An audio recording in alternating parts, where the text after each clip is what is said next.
Hi, this is Colin Richards, president and founder of Lord and Richards, and I'm excited to be with you on this episode of the Lord and Richards Show.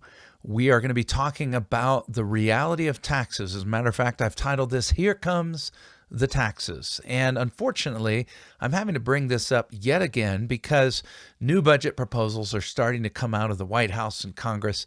And of course, it's setting up the typical showdown that we have almost every year now. It's almost become sing-song. Well, we're going to shut down the government, blah, blah, blah, blah, blah, blah. And so what inevitably happens is the current administration proposes increases in taxes in order to solve our budget problems. And you might be wondering, well, how does this impact me if I'm in retirement? Well, not long ago, we had passed the Tax Cuts and Jobs Act. It really was a boon to virtually everybody in society. Although everybody always likes to say this unfairly benefited the rich and so forth, it simply means that when you move all these brackets, those who are paying the most taxes are probably also, if you have the slight percentage moves, are also going to see some benefit.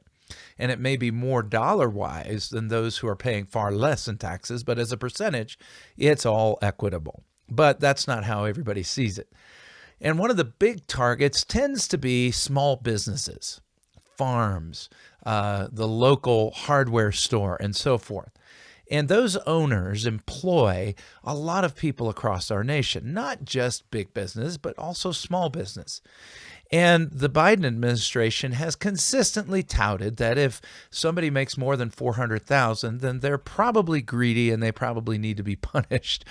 And although you may not make that, what you may forget is that people who earn that are often the small business owners who are taking that then and either using it to consider hiring new people, investing in their business and infrastructure, and so forth. But for many of them, they've worked hard, and certainly they have a target on their back.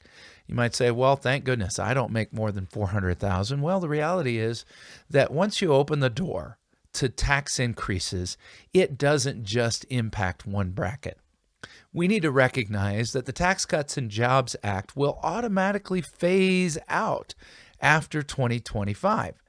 That's how it was set up. And in 2026, all those brackets are going to sunset and we automatically revert back to the old higher brackets. And historically, Congress has let these types of bracket benefits, these tax cuts expire because the political usefulness of those tax brackets went to whoever was in office back in 2017, okay?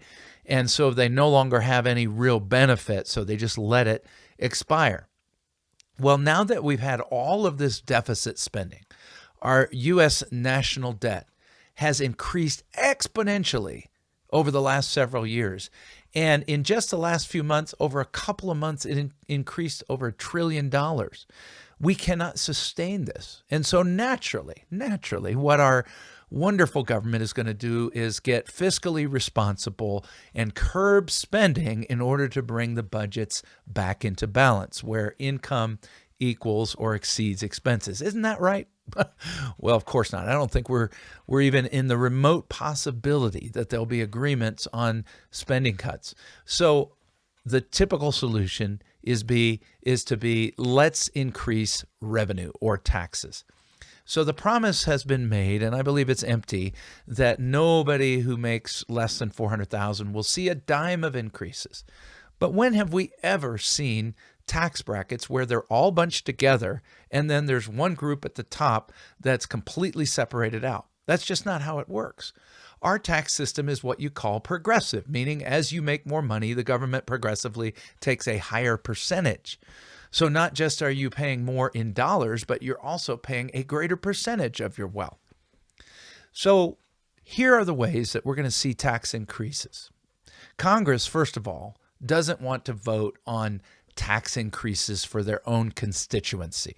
It's kind of interesting. When we talk about higher taxes on people currently earning money to pay for Medicare, programs like that, well, then we get a shout from our senior citizens, yes, we need to do that.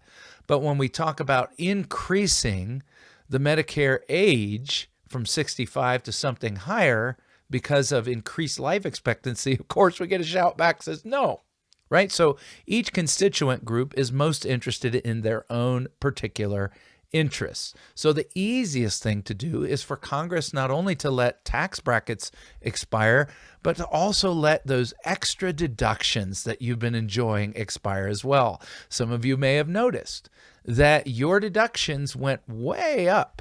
The standard deduction for both single and couples.